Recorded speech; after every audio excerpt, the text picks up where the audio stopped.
When it comes to being a celebrity, you would think that they would be set for life. But a series of choices can take you from living in a mansion to living on the streets in no time. Not all success stories have happy endings. Sometimes the rich and the famous have inspiring rags to riches stories, but on the other hand, these fallen stars lose their way and end up lost. You can blame it on the drug abuse, chronic illness, poor financial planning, or just bad luck. Many of us have heard the success stories of famous poor people who worked their way up from nothing and celebrities who were once homeless but are now living in million-dollar mansions. But what about the other side? The one rich homeless people who, despite years of success, have tumbled not only into obscurity but have lost everything along the way. Celebs and public figures who were evicted, went broke, or became homeless. Well, that's what we're going to cover in today's video, but before we do, make sure to like the video up and subscribe to the channel for future content just like this. From Mount Vernon High School and the University of Minnesota, number 13, Ray Williams. Next person up is Sugar Ray Williams. Now, you know athletes are another group of high society people that can go from riches to rags in a small amount of time.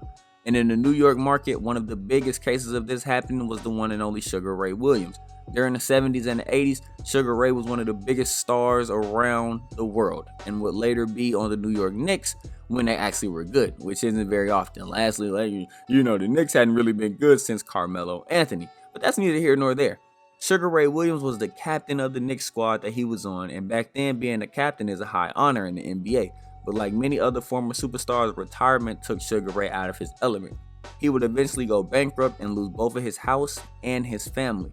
He barely made it by, trying to work whatever job he could, but it wasn't enough, and by 2010, he was living out of his car. Now, unfortunately, his story didn't have a happy ending because Sugar Ray Williams, a few years later, passed away from colon cancer. Yeah, well, And that's why I'm back. I came out of I was in Hampton. Now, if you were deep into music before the 90s, you may recognize this individual. This is Sly Stone.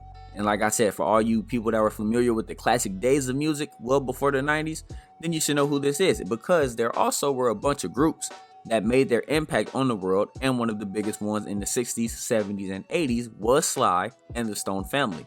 They racked up a bunch of top 10 hits, including Dance to the Music, Everyday People, Thank You for Letting Me Be Myself Again, and many more.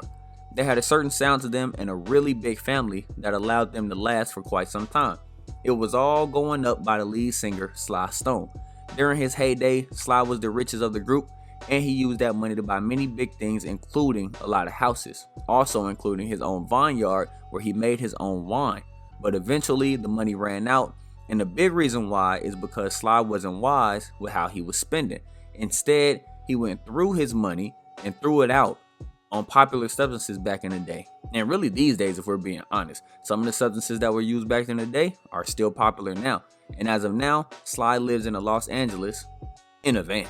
The most ironic part about it though is he's very fine with sleeping in a van because he's still having fun in his own way. Every time I turn around, looking up at me. William Ames.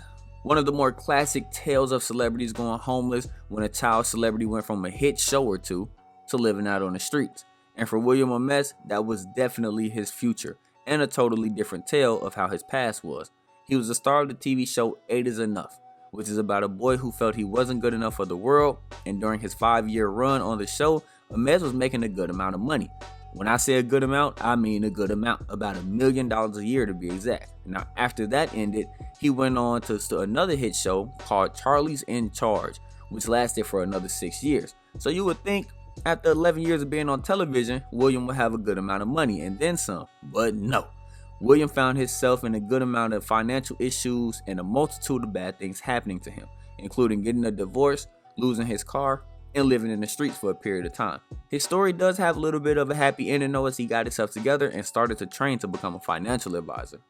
And that's all we got for today's video. Hope you guys enjoyed it. If you did, make sure you leave a like, subscribe to the channel, and we hope to see y'all in our future videos.